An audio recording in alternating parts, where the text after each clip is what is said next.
มือนี่วันศิลตั้งใจรับพร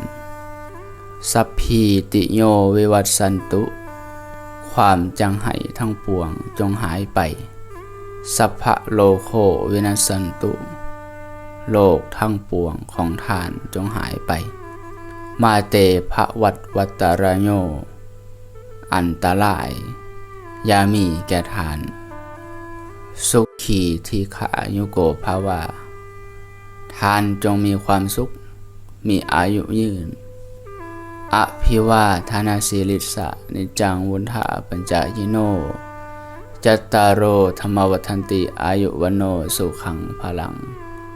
ธรรมสี่ประการคืออายุ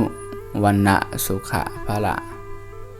ย่อมเจริญแก่บุคคลผู้มีปกติขาบไว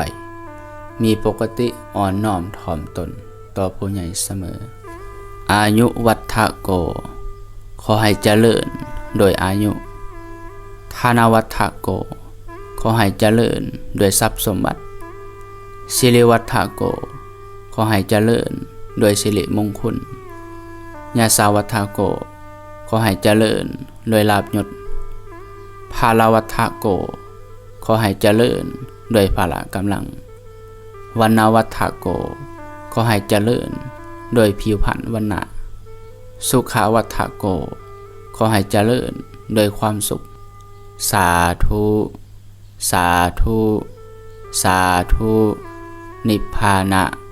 ปัจจโยโหนตุโยมพิมพ์สาธุกดแส่ก็ขอให้เจริญสุขเจริญธรรม